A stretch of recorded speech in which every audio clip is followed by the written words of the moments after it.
from Play to Learn Preschool. We always text out a few minutes before we go live, so if you would like to get an email or a text reminder, there's a link in the video description.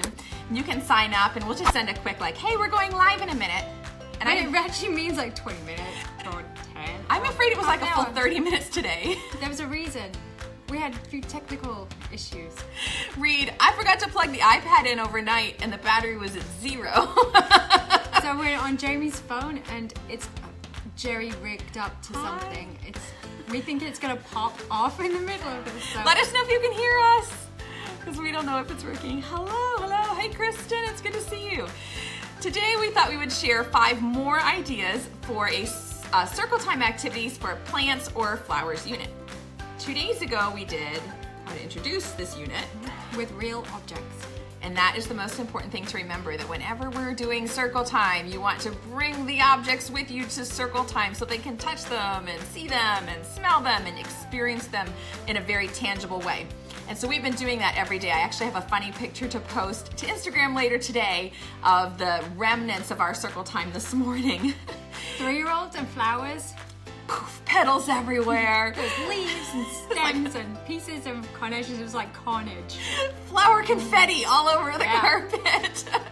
But after they've had all those real experiences and we've been touching flowers and planting things in our classroom, then we also have some other ideas for teaching skills and teaching more about plants to our students. So how many do we decide? 5 ideas for you. These are all printables from our Plants Circle Time unit. If you do not have the Plants Circle Time unit, there's a link for it in the video description.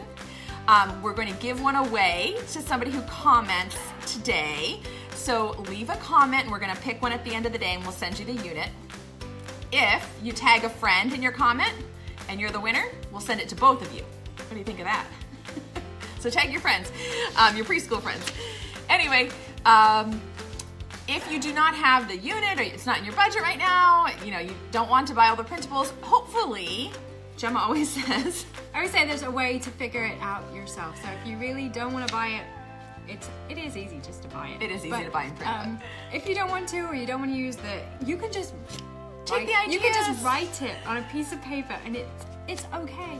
Our goal is always to inspire you. Whatever you want. Do your thing. Draw. You can draw the pictures. We can't. We're terrible. Our goal is always just to inspire you, give you some kind of ideas that hopefully you can take and make work for your own situation.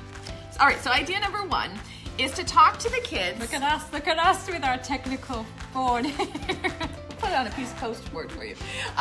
That plants are living things and that everything in the world can be described as either alive or not alive. No, we are not teaching our kids to be dyslexic. The camera is on the selfie cam because it's just easier for Gemma and me when we're on together. Yeah. When it's flipped so it's right way for you, we tend to really confusing. I know it's hard to understand, but we really like bonk into each other and everything. So anyway, the very first lesson that we like to do with our kids after they've had that tangible experience is to talk about if things are alive or not alive. So that's the foundation of learning about plants, right? So we've given them these little printable cards and everybody in the circle gets one and they're gonna look at their card, talk about what it means to be alive. Is it breathing or does it grow? Does it get old? Does it need food and water? And then we're gonna sort it into the 2 columns. So what about a frog? Alive or not alive? Good thinking, it's alive. I have an apple tree. Apple tree? Alive or not alive? I think it's alive. What about a water bottle? Does it grow? Get old? No. Do you need to feed it? No, not alive. The things that are tricky for preschoolers, because this seems like it's a really straightforward activity, but especially with younger 3s, is they will confuse movement with things that are living. So we've mixed in some things that move, like the hands of a clock that move, or the cookies that change shape when they're in the oven. Does that mean they're alive because they kind of moved? I think we have fire. You have all the ones that are not. No. I didn't mix them up very well. Fire is tricky because it has sort of some movement to it. So try to really stretch their thinking and put in some things that might be confusing to them about living and non-living things. Yeah, I have some animals vegetables and some more Plants. Yeah. So that was our first lesson. Okay. We need to remove our high-tech Us. thing. Another fun circle time activity to do with the students. Of course, we always like to incorporate books. Yeah, this is one of my favorite. It's about a little girl and she wants to grow a flower and she doesn't know what to feed it. So she tries to... It's called Grow, Flower, Grow. She tries to feed it, hold on, I get to one of the pages. She tries to feed it things like pizza. Will it grow? Probably not. She gives it a dog bone. Yeah, like, Isn't that so funny? to try and make it grow. It's a cute book. We ordered it from Scholastic. The author, I'll put it up in the video description, is Lisa Bruce. And after we've read that book during circle time, then we like to sing this cute little song that Gemma wrote. Did you write this one? I think Gemma wrote a song about what plants need. So Mary had a little lamb. A plant's a special living thing.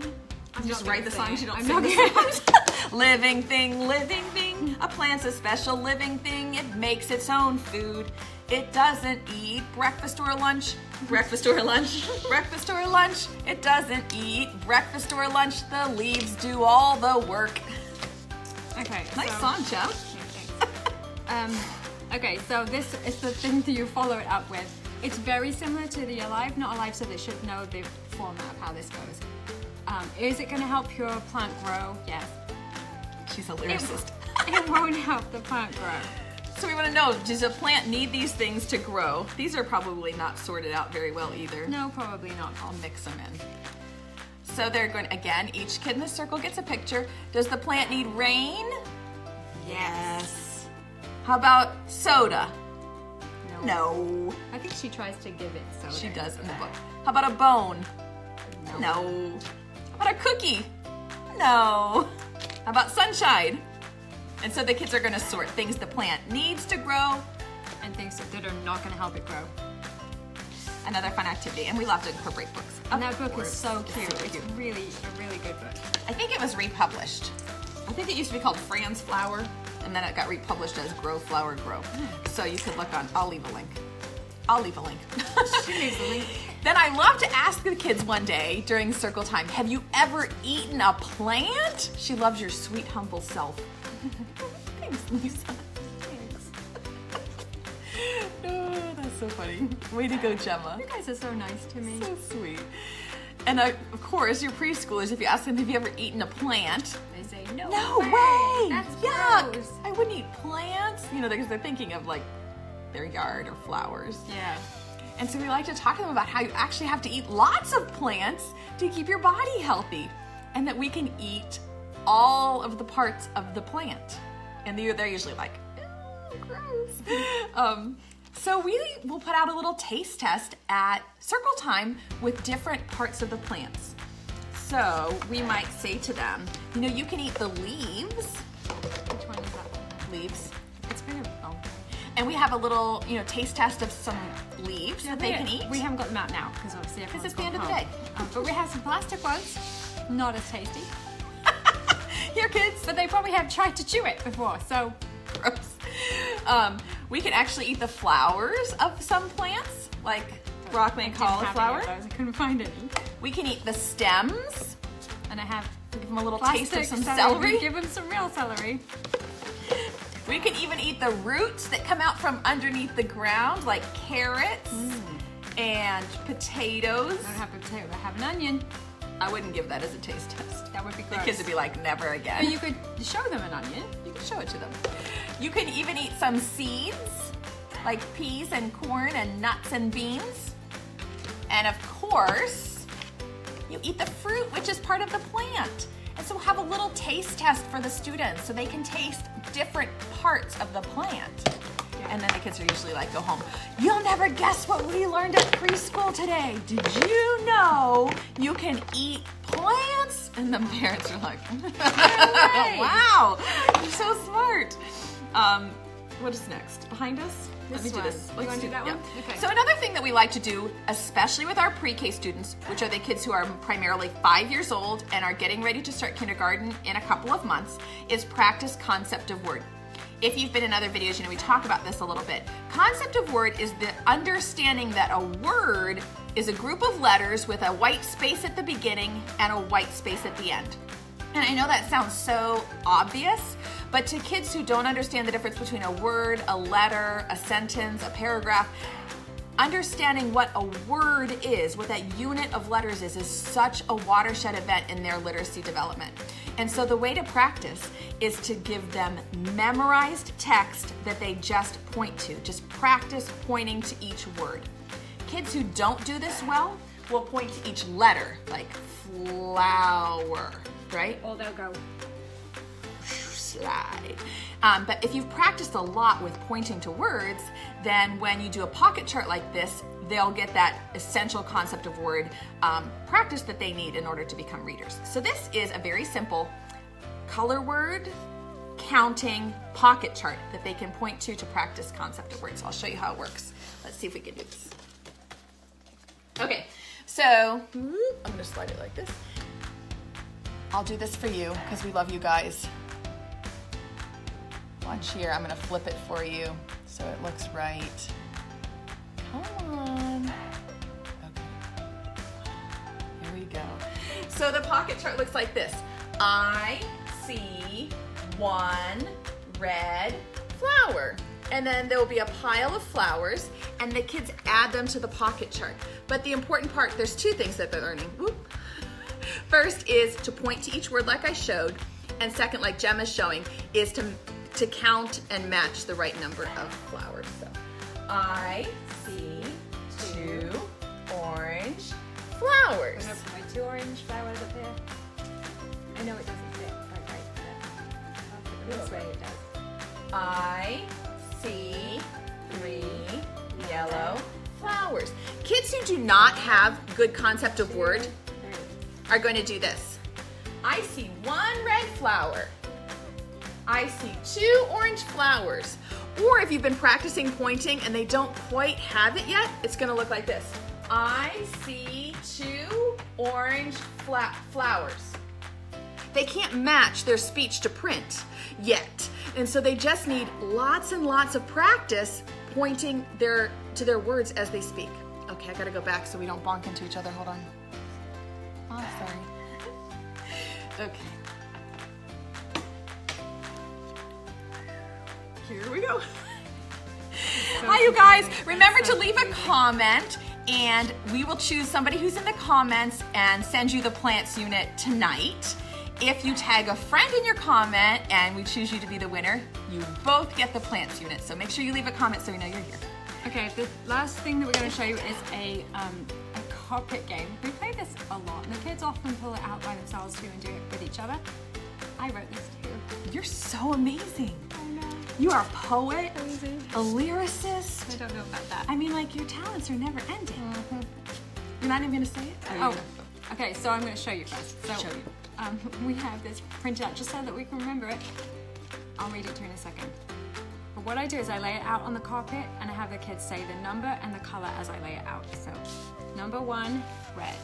Number 2, orange. Number 3, yellow. Number 4, green. Number 5, blue. This is all going to fall off. And number 6, purple. Obviously, you're not doing it on a surface. It's going to slide. There are 12 total. Yeah, we can't fit all of those. And for the younger kids, I only did up to 8 today. But with the older kids, we did all the way to 12. They're getting good at it. Yeah. And here's our little bumblebee. Super cute. And you say, I'm a buzzing bumblebee. I love to Fly and hide. Fly and glide. Can you find a flower where I like to hide? Now this is the trick. Have to get them to cover their eyes. They can put their, I know some people have given us Turn tricks for around. this, but they do this. And I said, you're not going to be allowed to play if you cheat.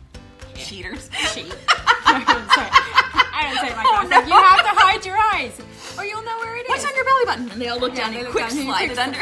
And then, so then when it's their turn to play, I say, you have to tell me with your words first. I want to choose number 2 and orange. So obviously, they pick it up. You can tell who the cheaters are they go because straight to pick it. first, right? They get it right first. We had a little guy today, God bless him. He was sitting on my lap while I was doing it, helping. Totally helping watching. me. He was completely watch it. And when it was his turn, so I hit it right in front of him. And when it was his turn, he chose a different color. He knew where it was. Bless him. He's just like picking a different color. He's like, just trying to trick you. We love to do circle time activities always that incorporate the students, get them moving. They can, they don't have to sit still, guessing, practicing things like numbers, colors. At the beginning of the year, they all try and do it at the same time. But now They're good. Now they're good. Now they take turns. Everyone knows whose turn it is, and they do really well with it. So don't underestimate them. They can do it. Hang with it all year and they'll get it. That's it. So, sorry. That's it. I'll say the last thing, but this is the last thing. This is the last thing. We hope that this has at least inspired you to do a few new plants circle time lessons with your kids. Like I said, you can print the unit. There's a link in the video description, or leave us a comment and we'll pick a winner to send it to tonight. Tag a friend in your comment, and then if we pick you, you can both have a copy of the unit. I think this one is also in the carpet game It is. bundle thing. You can either get it in the carpet games or in the plants unit. So, all right, we are not going to be live tomorrow. I am headed. Don't play with clams. I'm headed up to Rochester, New York to do a conference, We a matched private today conference. too. Look at that. That was the cool. And that's my And right after school, Gemma is going to drive me to the airport. So let's hope I'm more focused for that. maybe I'll drive and just switch when we get there. So we will not have time to do a video right after school. I hope you have a great weekend, and we hope you have fun playing and learning with your kids. And we'll see you next week. Bye, everybody. Bye.